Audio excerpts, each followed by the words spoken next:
Hello, everyone. Jason Hagholm here, and once again, it's another edition of Jason and the Gentleman. And to do this show, I need the gentleman of mixed martial arts. So joining me, as always, is my broadcast partner, my co-host, the gentleman, Josh Hill. Josh, how's everything going, man? We're on that countdown towards Christmas.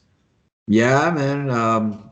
It's gonna be a different Christmas this year, unfortunately. But whatever. We're still gonna make the best of it, and I love Christmas time, dude. So it's a fun time. It's my favorite time of the year, but yeah, as you said, it's going to be different. But I think that's been the motto for 2020. Make the best of it in whatever way you can. And that's what I know I'll be doing, and you seem like you'll be doing the same. And, someone that made the best out of an opportunity was this past Saturday in the main event at UFC's Fight Night card was Marvin Vetorri stepping in as a last-minute replacement to take on Jack Hermansson. And what a fight, first of all. Just a good fashion, real slugfest where, Vettori looked really good early on. And, we thought Hermansson would make the push back. But, Vettori did enough to hold on and pick up a unanimous decision win and really cement his place in the middleweight division. Yeah. I actually I fell asleep Saturday night early on this one. I'm I'm an old man now, I guess. Can't keep up, but I was just exhausted. But so I ended up watching some of the highlights, and I'm pissed because from what sounds like it was a really really good fight. But yeah, that's a big win for him because Hermansson, he's one of those guys that just kind of slowly crept up in that middleweight division, didn't make a lot of noise, and just kept winning and winning. And Vettori now can kind of steal that thunder and make a big name for himself. So I think with that win, that's a big win for him. I think another big name, a bigger name even than Hermansson, will kind of put him right up there in line for a title shot. Maybe like somebody called out in Paulo Costa. Yeah, I thought for me, it's like you beat Hermansson, who was pretty much going to be at least one or two in line for the middleweight division. But you go out there, you beat him. He called out Paulo Costa. I like the fight, but at the post-fight presser, he called out Adesanya, and Vettori feels he was robbed. He should have got the unanimous decision win when they fought a couple years ago, one of Adesanya's first fights in the UFC, and as you said, with another win or two, he's right in that picture to finally get that rematch. And this is a guy that's just grown leaps and bounds this year in Marvin Vetorri. And, what a way to make a statement in a division that's kind of going through this structural change right now. Yeah, and it kind of all depends on what happens with Adesanya and what he wants to do, and if he's going to go up a weight class or whatnot, and that'll hold up the division. So if he does do that, I would just see him fighting somebody else like a Costa or something like that. But we'll see what happens with it. I hope he stays at 85, but he's gonna go up to 205 and fight Jan. Well, I mean, yeah, we've talked about it before. I mean, the money just seems to be there, and UFC seems to be marketing him. But there is enough fights there for Marvin Vetorri. Like the Paulo Costa fight makes sense. I also thought, maybe a Robert Whittaker fight, because if Whittaker's going to be in limbo with whatever happens with Adesanya, that's a perfect fight as well. Yeah, I like that fight. That's a good one. Probably just as interesting as the Paulo Costa fight. Whittaker's, he's lost his title, but he's won, I think, two, right, since then. I believe so. He beat Till, and then he beat Cannonier. Right. So that would be, or Cannonier would be a good one for him too. All three of those guys would be, exciting matchups. Yeah, it seems like right now we're just at you can just swap each guy for whoever that's kind of gunning for the title. But and as well for Vettori, his post-fight interview, he's kind of an interesting character. Swears a lot, pretty much kind of like the old like Snoop Dogg Death Row videos where everything was pretty much every second word was bleeped, kind of had to make it out for who he was calling out and whatnot. But he's just done so much for, and this is a guy that's proudly pushing Italian MMA to the forefront, and I think that's really cool. I know Bellator is a promotion that's had a lot of events there in Italy, but he's now at the forefront of a new country really making a good force into this sport. Yeah, you hear of a lot of big names Italian MMA fighters. There's not a whole lot that, like the biggest one that comes to mind. I can't even remember his name right now. He used to fight in the UFC. He's fought in Bellator. Luigi Fioravanti. Okay, that was another one. Yeah, Luigi Fioravanti. I remember Fioravanti. I remember he fought on the scorecard. I remember I fought on the same card more than one time. But there's another one. I think he was a 205 or middleweight. Anyways, I can't remember his name off the top of my head, but yeah, there's not a whole lot of Italian, bigger name MMA fighters. So it'd be good to see somebody like that kind of push that country and just create more publicity there.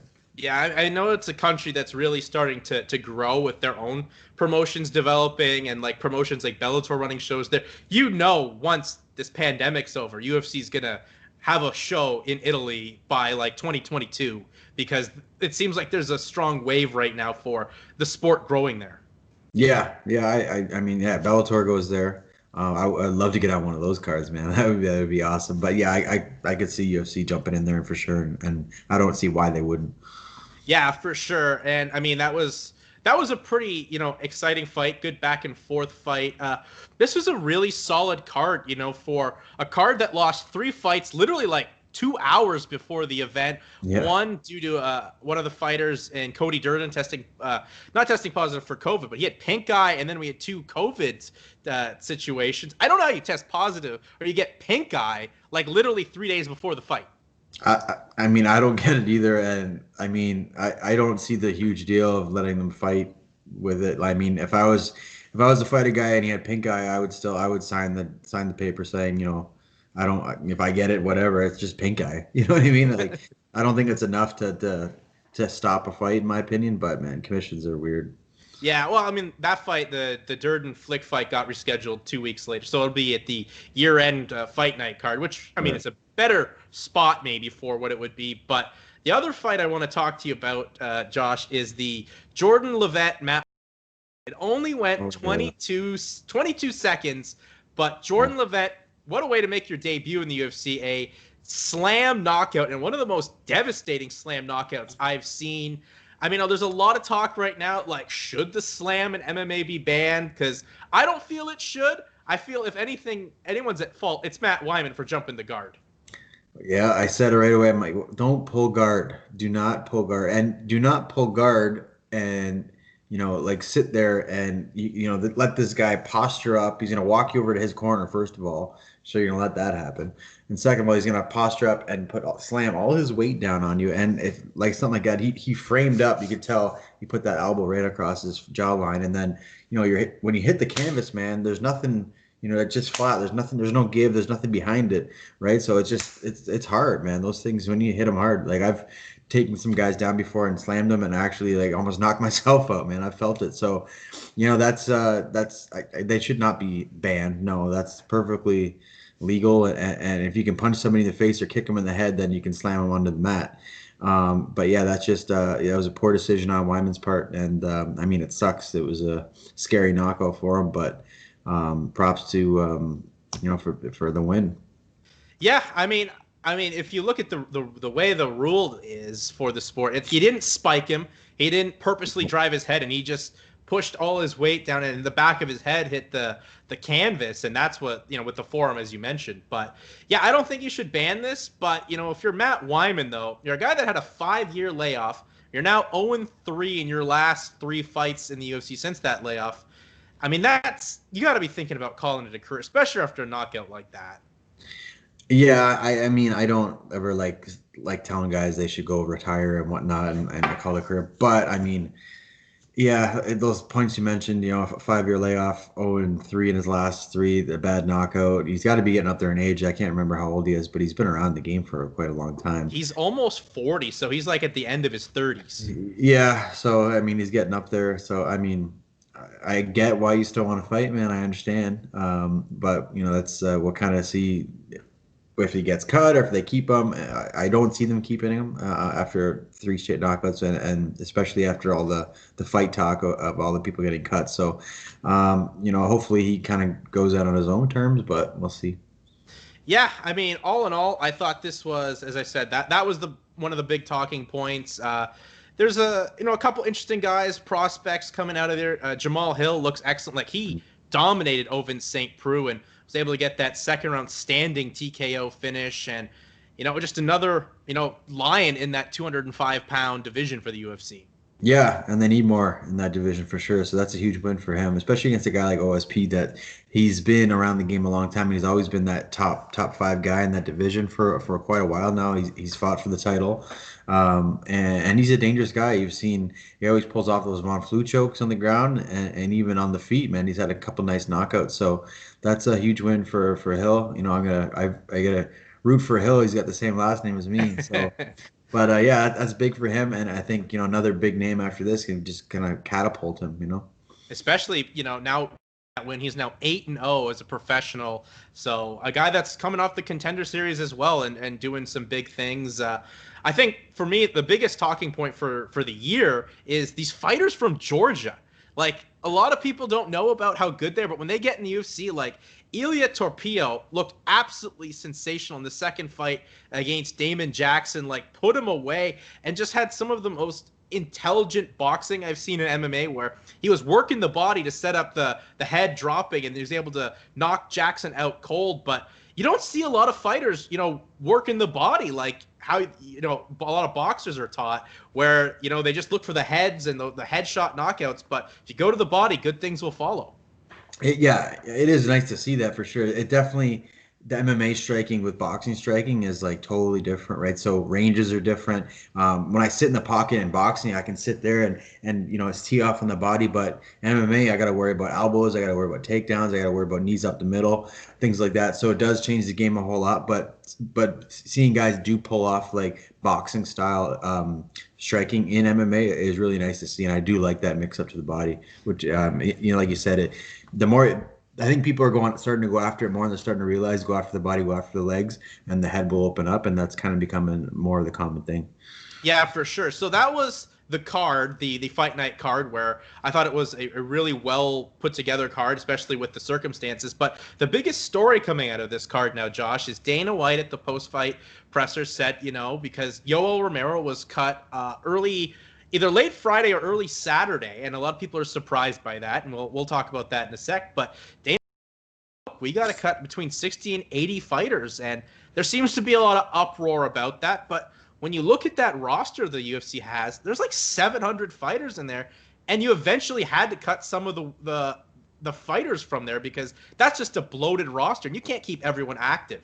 No, and I've been saying this since like, I don't know, the summer, June, July. I'm like, because they were signing everybody, short notice, last minute, and then plus the Contender Series. You know what I mean? So all these guys, like, they're gonna come in. Some people got to go out, right? So it can't be done. And I think the pandemic actually helped a lot of fighters in some sense get a shot into the UFC, which they might not have, or it might have taken them a lot longer to get that shot. But a lot of spots opened up. A lot of they had a lot of guys fill in for short notice fights, and I think a lot of guys were not able to train either properly, so they weren't taking these short notice fights. So that's why they had to bring in new guys. And a lot of times, guys, if they're not training properly and whatnot, they don't want to take a fight and risk losing and then risk being cut, right? So they want to keep the roster spot. So that's why they got all these guys coming in. And like you said, there's a huge influx. And, unfortunately, they're going to have to do a shit ton of cuts. And I think you're going to see a lot of guys get released probably by the end of this year. Well, the way I look at it, like, it sucks that the fighters are going to get cut. But like you said, and I feel the same way, it was bound to happen because you can't have 700 fighters on your roster and expect to keep everyone happy and active as well. My second point is, everyone's like, well, they're getting rid of these high-end fighters and their contracts, and that's not a good look for the UFC. I'm like, well, major league sports teams do this all the time, where they dump the high-end player for the contract and bring up the draft pick or the guys that they can, get on the cheap, and they build them up through. So I don't think, and the UFC knows what they're doing with talent. Like a lot of that Contender Series guys, they'll be fine. They'll make their way up and make something happen. And more importantly, I think it's great for the sport that some of these guys, they may lose, that UFC spot, but they'll find their footing somewhere, especially the higher end guys. They'll find their footings in a Bellator or a PFL or a KSW in Poland or ACB in Russia. Like, there is so many MMA promotions that pay better than probably what some of them are making right now in the UFC. Like, there's a second afterlife in the UFC that I think a lot of people just don't see the value in. Yeah, it was a lot of people, especially North American fans. They only see UFC, and you want to call them casuals, or, you know what I mean? They just that's all they watch, right? So they don't think there's anything else, and they think only the top fighters are there in the UFC. Yeah, UFC is the biggest promotion, and they overall probably have the best fighters because they have the most. But there's other promotions like you mentioned, Bellator, PFL, and One that have some of the best fighters in the world. And so, yeah, a lot of those guys, like you said, will probably end up in some of these organizations, which is great because it just adds to their rosters too, and it can kind of spread out over the course of all the MMA outlets. What will happen, I think, is like you had the superstars in the UFC. Obviously, they're safe; they're not going to go anywhere. They're their money makers, and the entry level guys. The guys that are making, peanuts, 10 and 10, the contender series guys, or just, new entries, they'll keep those guys because they're cheap, right? And they'll work their way up and be on a lower level contract. And it won't cost them much money, but it's going to be those mid-range guys that are getting paid well, that are fairly decent names, but, they're probably not getting that title shot. They're not going to be the superstar. Those are the guys that I'm thinking they'll probably look to axe. Yeah, I mean, you can't have that many fighters, and I know like UFC, I think they've done pretty well since this pandemic and running events, and the UFC as a whole is making money. But I know Endeavor, the company that owns the UFC and was the one that bought them, they were a company that was struggling early on in the pandemic. They had to lay a lot of people off, so I don't know if that kind of affects the books for them, which transitions over to the UFC, which is why. But in the long run, I think it was just you have too many fighters. You have to open it up for other people and cut some bait. Yeah, and I don't know the details on the ends of the company and what the numbers are like and what's happening, but yeah, I totally agree, and just that's too many fighters, man. Unfortunately. Yeah, well, we know Yoel Romero was cut, so let's get into this. I mean, this was kind of a surprise. A guy that pretty much his last 4 fights in the UFC were for a middleweight championship. I mean, he just came off not a great fight against Israel Adesanya, but he was fighting for a title, and a lot of people are surprised by this. But Dana says he's getting up there. He's lost 3 of his last 4, and that's just a recipe where the UFC, if you lose 3 fights in some sort of order, you're pretty much on the verge of going out, especially the age going up there. But where do you think he goes next, Josh? Because Bellator and PFL don't seem interested in Romero. Yeah, it's unfortunate for him. I think they just see him like they can't give any more title shots to this guy just because he's had like you said, 4 in the last 4 or 5 fights. So I don't see them, making him as the champion again. He's going to cost him a lot of money, and he is older. Although the guy looks like he's 24. You know what I mean? He's a freak. Yeah, and as far as the Bellator and PFL passing on him, I don't know. Maybe they just. I think they're maybe trying to distance themselves from being, that league that picks up the scraps from the UFC. I think they're trying to really, make a run and build their own homegrown talent and make superstars themselves instead of picking up secondary superstars. So I think that's why you're seeing. I mean, PFL did pick up Verdum, but Bellator, they didn't come to agreement with him, and now they're passing up on Yoel Romero too. And there was same thing with Anderson Silva. Passing up on a guy like Anderson just because I just think they want to build up their own guys. Yeah, like Bellator, I mean, we've talked about this before. It's a Bellator 2.0. They're signing a lot of like those regional champions from like LFAs or CFFCs, which I think is the smarter route to go, especially you're on a new network and everything. We've gotten into that. I still think there's room for PFL because if you're signing Fabricio Verdum, you can't really justify that and passing over Romero, who's pretty much had a better run and had been in better shape and whatnot, and maybe a bigger name and can draw. But the big rumor that keeps going around where Romero may go is bare knuckle boxing. And I just hate seeing that. Like, I understand people like it and whatnot. I don't get it, but I just don't want to see someone like Romero with that much talent, especially with the wrestling pedigree that he has, like a Olympian in the 2000 Sydney Games, to just go fight bare knuckle. It just feels like a step down for him. Yeah, I mean, bare knuckle has this like kind of shitty like aura around it where it just kind of seems barbaric and whatnot. I mean, People like seeing it, I guess, just because there's guaranteed blood and a lot of nonstop, striking action. That's what most people want to see. Yeah, as far as a guy like him, I would like to see him in the PFL. I think that would be, especially in the middleweight division. I think he has a very good shot at making $1 million, man. I'd be trying to hop on that. So I don't know what the PFL's deal with that. Like you said, signing for Doom, it would. I think signing Romero would, like you said, be an even bigger name for them.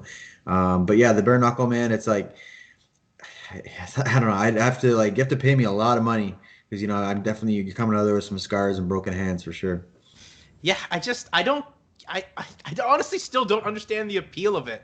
Like, I get they're higher level MMA guys and some level boxing guys that are fighting, bare knuckle. Like, the only one that ever intrigued me was Paulie Malignaggi and Artem Lobov, because they kind of had a bit of a feud, and Paulie was a high level professional boxer before, but I just don't see it. Like, I don't get.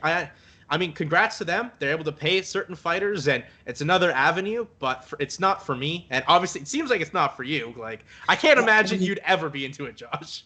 I don't mind. I'll watch it for sure. I'll watch any type of combat sports, man. So I'm not against it at all. I think it's some entertainment. Like I said, I can see the appeal to it for some people. I just said for something, it's not something I would want to jump into. And the payday's got to be pretty good, man. That's all I gotta say. Yeah, for sure. And they seem to be paying well. Like, they signed Paige Good. Van Zant when everyone thought for sure she'd be going to Bellator. So they Yeah. do have some good backing, but we will wait and see where Yoel Romero goes. And the other cut we know about is Rachel Ochevich, who literally we talked about last week that she may stick around, but Rachel's got a lot of options, post fighting. Just, she could probably make more being, on Instagram or, what have you. Like, she's talented enough, but you mentioned on the show last week, like, not that UFC level. No, man. I like it, if you're in the top promotion in the world, and you have a record of Four four and and six. six. Yeah, man, come on. Like, you know what I mean? You can't have that. Like, if you want to actually make a run, I think you go back to like a lower level show and put a bunch of wins together, get a positive record, and then maybe make your case. But yeah, as far as talent wise, I mean, all the power to her. I just think, yeah, she's definitely needs to go out and get some wins and work her way back up if she's looking to do that. Yeah, well, she is still a name, so it'll be interesting where she does fall next, where Rachel Ochevich goes, and we still know there's like 70 plus more cuts coming by the end of 2020. So we'll wait and see whose names come. It's unfortunate, but as we said, it's bound to happen. But Josh, this is a pay-per-view week, the last pay-per-view for the UFC of 2020, and it's headlined by the same guy that headlined the last pay-per-view. Deiveson Figueiredo will defend his flyweight championship against Brandon Moreno. First of all, as a fighter, you got to respect the 21-day turnaround from defending your title to defending it in such a short amount of time. Yeah, that's awesome, man.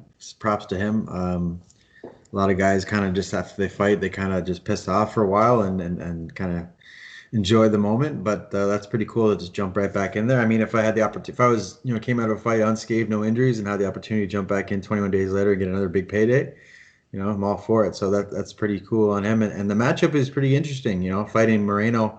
I see this one, I think skill set wise, you got to go with the champ Figueiredo and definitely power wise. I think Moreno, his key to getting this victory is he's got to weather the storm early, really, really grind and make it a kind of a dirty fight in the first 2 rounds. Dirty as in just kind of tire him out, make it kind of, press him against the cage, look for takedowns, move your feet a lot, and then look to, win this fight in the later rounds because I think he'll definitely have the cardio advantage. But yeah, I could see Figueiredo ending him early if he's going to win too. Yeah, that seems to be Figueiredo's game plan. Like, the last 2 fights he's had, he's got out of there quick first-round finishes, brutalized Benavidez on Fight Island, and then just about 1 minute and 3 seconds to beat Alex Perez. But, Moreno fought on that same card. UFC 255 was the feature prelim against Brandon Royval.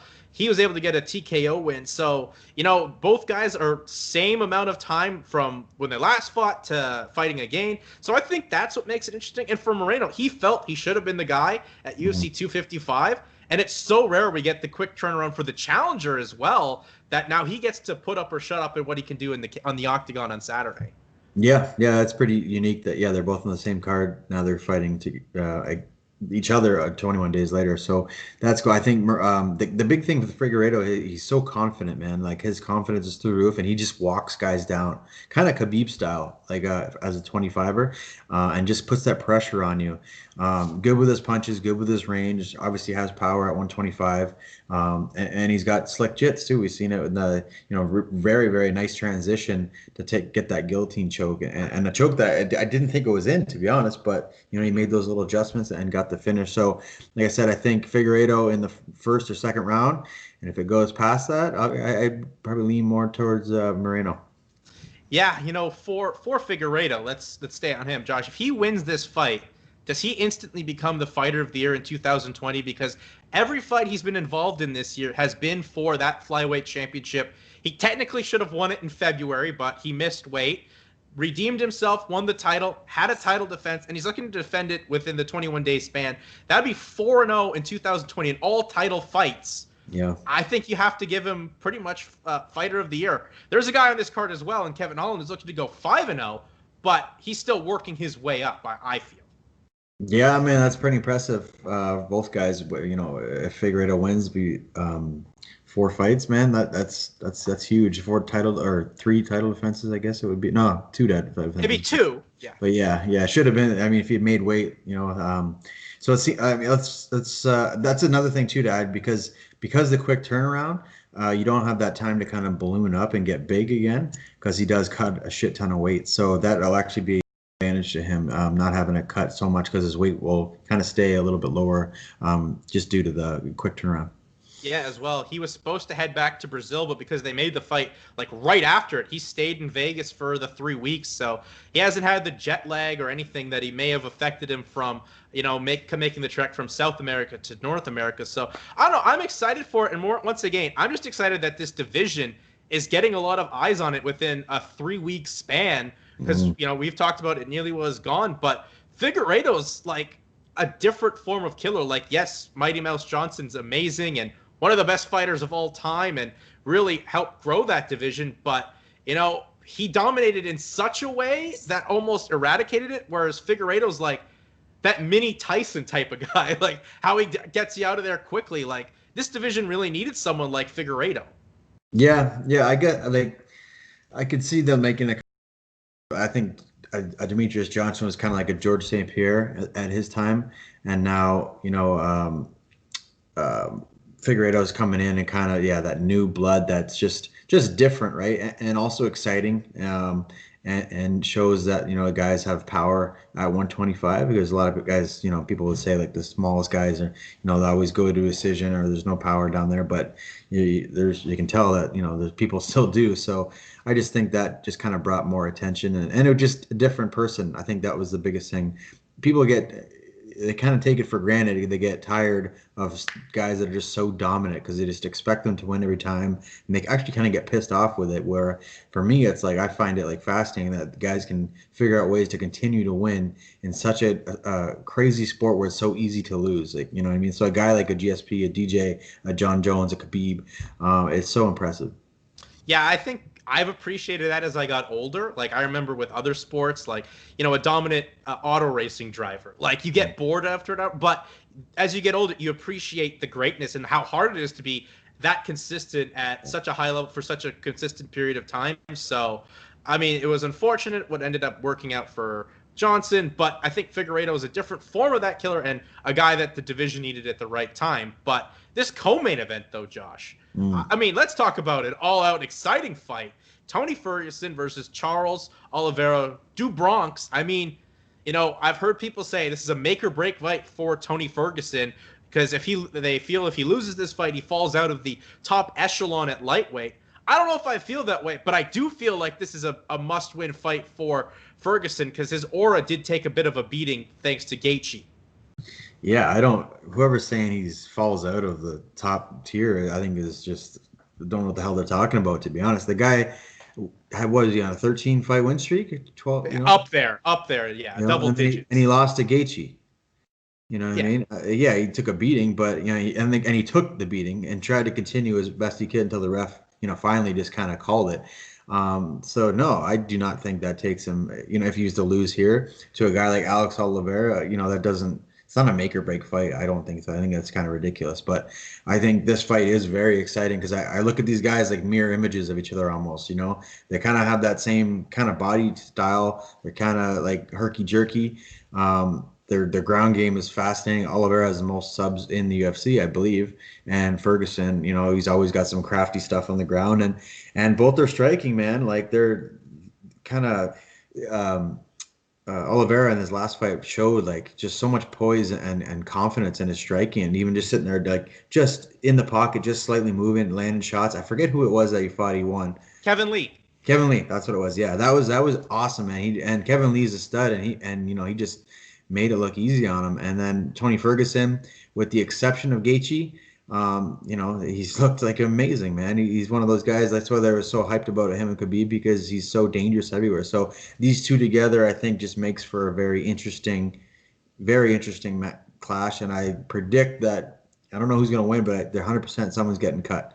I mean, cut, like bleeding. Yeah. I knew what you meant. I mean, we had talked about cuts, but I don't think you're gonna let any one of these go to another promotion just on the skill level. But let's look at Oliveira here, because Oliveira's a guy that's been in the UFC for a long period of time, and there's been stretches where I thought he loses this fight, they're probably going to cut him, and then he comes out and gets a quick submission or shows his underrated boxing or his improved boxing now. But I think this is, a real make or break fight for Oliveira to really elevate himself into that top tier, because he's excellent on the ground. He's one of the top guys, but a lot of people don't know about him. But you go out there and get a win over Tony Ferguson, put some respect on DuBronx's name. Yeah, I agree with that. I think Tony Ferguson he's already at that top echelon. He's already been he was interim champ, wasn't he not? Yeah. He was, yes. Yeah, he was interim champ. He's already been the very top guy amongst that 1, 2, 3 spot. I think if Oliveira wins, that kind of switches the role here a bit, and it puts him in that top spot with the guys like Khabib, if he ever does come back, but a Gaethje, a Michael Chandler, all those top, and a Poirier. So all those, 4 or 5 guys, it puts him right amongst the top with them. Yeah, we know that not Oliveira, Tony Ferguson, he wanted to fight Michael Chandler, was really pushing Chandler's buttons a little bit to get that fight, but obviously the UFC has something special saved for Chandler. They haven't announced it yet. I think it's Gaethje, but I do too. I personally as well. Like, why would you be putting that off and not give us this exciting fight with Ferguson when Gaethje's now coming off the title loss, and it makes a lot of sense for the both of them. But if Ferguson gets the win, he'd have to maybe fight the winner then of Gaethje and Michael Chandler. Yeah, probably. Yeah, that would make sense. Just out of sheer, numbers wise and process of elimination, it's got to be Gaethje that they're giving Chandler, just because you got Conor, Poirier, Khabib's retired right now. You got Oliveira and Ferguson. Who does that leave amongst that top 5 where they want to feed guys? So it's got to be Gaethje. And yeah, if an Oliveira win here and Gaethje Chandler does end up happening, or if Tony wins, either or, doesn't really matter. I think a fight with the winner of, it could be a rematch, Tony and Gaethje, or if Michael wins, then just add some more excitement. Well, we talked about UFC should just do a lightweight tournament type thing. And they kind of are right now, though, aren't they, Josh? Like, this is the start of it with Oliveira and Ferguson. We know Dustin and Conor will fight at January 23rd at UFC 257.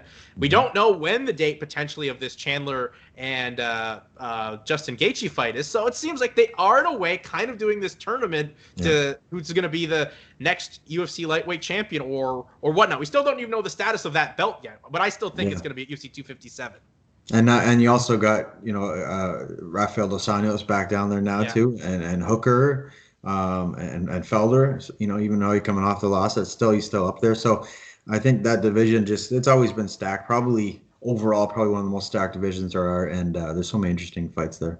Yeah, for sure. I mean, I'm just excited about the main and co-main. Really get you really excited for a pretty underrated pay-per-view. Honestly, like you may not know a lot of the names, but this is one where you'll It be is. looking back in 5 years and like, oh, look where some of these guys are. Like, the pay-per-view starts out with Junior Dos Santos and Cyril Gahn, former TKO heavyweight champion, Yeah. and a guy that I think's just I think that's I'm a big fan of Dos Santos, but I think that's a bad match for him, and I don't like this fight for him. I've never seen. Yeah, I fought on the same card as him in TKO, and yeah, for a big guy like that, man, he's so agile and moves like a friggin' lightweight, and so powerful and athletic, and skilled too, man. So I think that guy's a force to be reckoned with, and I think he'll go far in the sport. It also says a lot because I know Cyril Gahn's been had like 4 fights fall through this year. One because his last one fell through because PFL pulled or interjected, and because the guy had fought for the PFL 2 years ago or a year ago. So I don't know how they had their fingerprints on that. Whatever, Gahn didn't get to fight, but it says a lot that the UFC feels in Gahn to match him up with a former heavyweight champion, because this is the springboard fight to being a serious prospect at the heavyweight division. Yeah, it's a big name that everybody knows. He's a former champ, and he's still. I think he's had, was he coming off 2 losses, Junior? I can't remember, to be honest. Yeah, he did lose to Rosenstruck his last fight Right. out. Yeah. So I mean, it's a dangerous fight for Dos Santos, and it's a huge opportunity for Gon. And I mean, I'm pulling for Junior, but I see this one going in Gon's favor. I'm going to predict the knockout. Yeah, I mean this pay-per-view itself, but the prelims have some fun fights. Like Cub Swanson, he's back, and I mean, Cubby. everyone loves Cub from the WEC days against Daniel Pineda. I think that could be a real good fight. And fight I'm looking forward to the most on the prelims is Billy Quarantillo and Gavin Tucker. Yeah.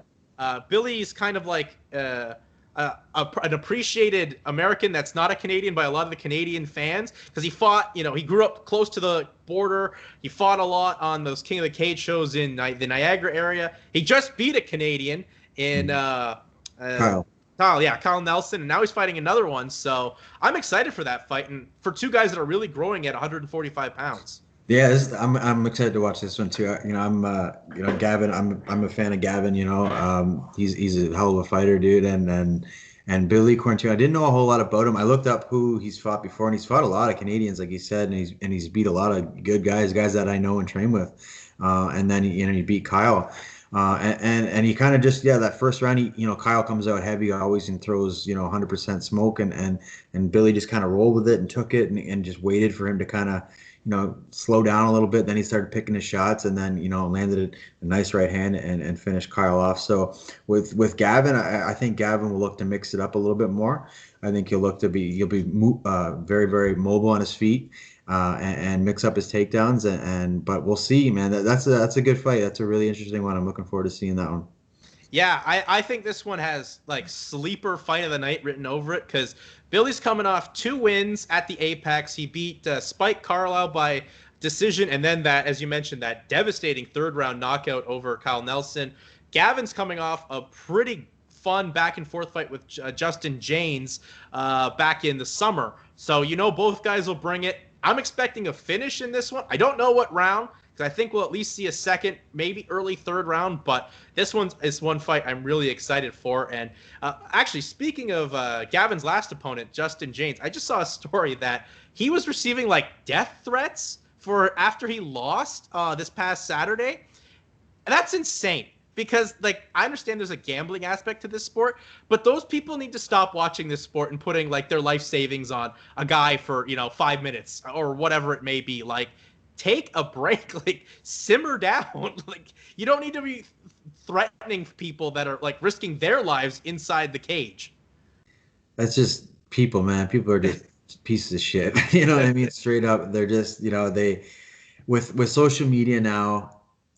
People have got like that little meme that goes around. People have gotten very comfortable, talking shit without getting punched in the face for it, and that's 100%. Yeah, these guys that bet on people bet on football, they bet on basketball, they bet on everything. But still, because it's an individual sport, and you're able to, pretty much contact this person unless they block you on social media. People are just losers, man, and they say shit like that. Especially MMA fans. MMA fans, man, there's some like diehard MMA fans that are awesome. You know what I mean? They're great. They're so cool. They love the sport. They love the fighters. They love everything. And then there's those fans that just watch it here and there and they bet on it. They don't give a shit really about who wins or loses. And those are the ones that are usually the ones talking shit. Like, I understand there's a solid gambling aspect to this sport that I've seen, grow, and I respect, like, there's certain things you can make a career gambling on this sport for sure, but to put that much more pressure on like a fighter or feel the need to be outraged because you lost money on them, like, this is a 50-50 sport. Someone's gonna win, someone's gonna lose. Like, things happen in this sport. I don't think. And where are those people? If those people should be giving him a cut if he did win. Then give him a little bit of. Cut of their money, but he doesn't get nothing if he wins though, but they talk shit when he loses. Yeah, I just when I saw that story, Justin, I know, is going through some other stuff. Like, he had his dad in his corner, and his dad's like on the verge of like passing away, like going through some rough health issues, and that may be the last time that he may be in the corner. So, like, do you think Justin has time to worry about like a gambler betting like $500 on him? No, like, take a break, MMA fans, step back. You're too involved. Break, go throw a football around outside or something. I don't know, but take a simmer from this sport because it seems to be affecting you more than a fighter would care about. Yeah, probably also it's ramped up because of the pandemic and everybody just at home and hating their lives right now and stressed out, and they're just looking to use something for their anger outlets. Yeah, I just hopefully we can find there, as you said, there is a great part of this fan base that is great. They're passionate, they have their who they like, who they don't like, whatever. But if you're that involved in a sport, I mean, you need to definitely check out for a little bit and get back to reality. As before we check out of this show, Josh, let's take a look at Bellator's final show of 2020, which will be this Thursday with a fighter that I always love to see, and I always love that they get her on these year-end cards. Normally they're in Hawaii, but pandemic's preventing that. But Ilima-Lei McFarland against Julian Velasquez for the women's flyweight championship. I'm just excited, honestly, to see Ilima-Lei back because she's someone that, Bellator's built up through their own ways and is starting to become a real noticeable name in the sport. Yeah, it's good. Like you said, they built her up, and she has that Hawaii presence, kind of like a Max Holloway does out there. And she's one of Bellator's, big superstars, and probably with the exception of Cyborg, she's probably the biggest women's, name in Bellator. So it'd be good to see her fight. What's interesting, both fighters are undefeated, I believe. So it'll be, I'm pretty sure anyway. Yeah. So it'll be interesting to see, both, coming in here undefeated, never had tasting defeat. Defeat can either make people, it can change them for the good or bad. So neither of them experienced that. So it should be an interesting fight. I'm going to pick McFarland. I'm going to go by second round armbar. Oh, okay. Well, I mean, Juliana Velasquez, a lot of people don't know about her. Like, she's got some solid finishes at this weight class, and, a well-known judoka before she getting into MMA, and she trains with Team Nogueira. So, she's training with some high-level guys and girls out there, but I think she may be the one to really push Ilima-Lei a little bit, but I do feel, if anything, it'd be like a 4th, 5th round stoppage, or we do go to the decisions, because I think, 11-0 versus 10-0, those are some high-level skills that we'll see, and it'll be interesting to see if we get the early finish, but I just feel like this one can go the distance. Yeah, you might be right. She's definitely scrappy, and she's put away. And it definitely could do that. That it could go that way. I just I think McFarland will kind of settle in after the first 5 minutes, and then if it does hit the mat, I think she'll find a way to finish. And I think it's a mission, but I'll pick armbar. Yeah, the co-main event though of this show is one I know a lot of people, especially yourself, because it does take place in your weight class at 135 pounds. As Bellator will debut Magomedov against Matthias Matos. I mean, Magomedov has one loss in his career, and that's to the current UFC bantamweight champion, who Magomedov already did beat earlier in his career, but then lost the ACA bantamweight championship out in Russia. I mean, this is one of the prime examples of Bellator signing a prospect. You may not know a lot about him, but they're getting some of these Russian guys that can make an impact very quickly in a promotion. Yeah, and I think is it Matos? How do you say it? Matos? I think it's Matos. Yes. Matos. I believe his only loss is to Jan as well. Jan as well, right? Yeah. So yeah, both these guys are good, man. I'm interested to see this fight. Matos looks huge for the division. I mean, I haven't got to see him in person. He might be super short. I don't know, but he looks thick, man. Hopefully he makes weight. And yeah, there's a lot of hype. He comes from Pitbull's camp, so he's training with good guys. Probably some of the top smaller guys, definitely for sure. And for Magomed, they put a lot of hype on this guy. So they think he's a big deal, and he's a big name in Russia, and they're bringing him here. So I'm interested to see this. Obviously I want to, it's going to affect my division. So I'm really interested, and I could definitely be matching up with one of these guys soon. So it should be good. Yeah. I mean, it's kind of funny. It's like Bellator's got like an ACA bantamweight title fight as the co-main of this card. Yeah. So Bellator, they're making that splash. And I think if you're a hardcore fan and someone that, is, passionate and follows along, this is a true, real exciting fight for you, and kind of what the blueprint of the new vision of Bellator is. Yeah, I think so. You're gonna see a lot more of this, and if I'm not mistaken, Matos he's been out of the cage for quite a while, I think. Yeah, he's had a 2-year layoff. 2 years. So I mean, that could, you could change a whole different fighter in 2 years. You know what I mean? So we'll see how that affects him. If it kind of sometimes after a long layoff, you want to get in there and you kind of just go a little too crazy, a little too emotional, and kind of blow your wad a little bit early. But we'll see. We'll see how it plays out, and I'm expecting some spinning attacks from the Magomedov, just like a typical Russian style. But yeah, that should be a good one, man. I'm interested to see who wins that. I don't know who to predict. I'll I'm gonna go with Matos. I'll take he's probably the dog in the fight, and so I'll take the upset. Yeah, I like that. I like hearing that from you. Taking an underdog, and that always makes it more interesting as well. I just think this just the vision and the plans that Bellator has, and this could be like their fight of the year, because there's been some solid fights at this weight class, but we haven't seen too much of Bellator because of the inactivity. But I'm really excited for it, and probably a co-main event that in a year or two could be a main event for Bellator. Yeah.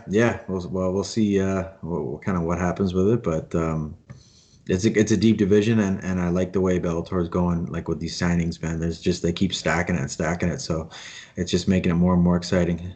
It's got to make you feel good knowing that you signed with the promotion and this division is getting even deeper and deeper, and just getting you to itching to get back in training. Yeah, man. I seen when they signed me, and they made a couple other signings, and then after me they made a whole bunch more, and I was like, man, they're really putting on their stacking this division up and trying to make it probably one of the best in the promotion. So it's exciting for sure. It's definitely, there's no easy fights anymore at all in this. Everybody I fight is going to be a killer, but I want anyway, right? So it makes it fun, man. Yeah, I think we're all excited for that. We're excited for the growth of that division in Bellator, the bantamweight division. We're excited for when you get to go back out there. So, hopefully soon, and hopefully we find out, more events coming up for Bellator heading into 2021. I know they've got some fights announced, but, nothing really major has been announced for when a big card will be coming up again for Bellator. No, they usually do that. They kind of wait, and then they'll announce a whole bunch, like a whole pot of them. So I don't know. That's just kind of the way they do things. So I'm expecting them to reveal the schedule of January, February, March pretty soon. Yeah, for sure. I mean, the other interesting name is Bellator's debut for Nate Andrews. Nate Andrews fought for the PFL last year in their lightweight tournament. Obviously didn't win it, but Bellator snagging a guy from the PFL, I mean, showing that if you have a decent enough run, that they'll make an offer at you. And Nate's kind of a veteran as well, fought for some of the bigger shows on the Northeast. So, fought for CES a lot, and, then went to the PFL, now in Bellator. So Bellator making their footprint on some guys that haven't had that big opportunity yet. Yeah, and that's the kind of guys that I think they want, either homegrown guys that they can build up themselves, or guys that have been around here, done that a little bit, but they haven't made that huge splash, and they can kind of use them and try to make the splash through Bellator. Yeah, for sure. Well, Josh, as I look at the clock, time's running down on this episode, and before we let you go, first of all, everyone, thanks for watching this, and like, rate, comment, subscribe, because Josh and I have fun doing it, and the more support, the better. And before I let you go, Josh, once again, plug yourself out there on social media, because people need to follow the Gentleman of Mixed Martial Arts. Cool, man, and I echo everything you just said. Yeah, you can follow me at Gentleman J Hill, Twitter, Instagram, and yeah, come support us, and we'll keep doing these shows. Yeah, all right. Well, Josh, thanks for hanging out with me again on another sensational show in the books, and we'll be back same bat time, same bat channel next week for another edition of Jason and the Gentleman.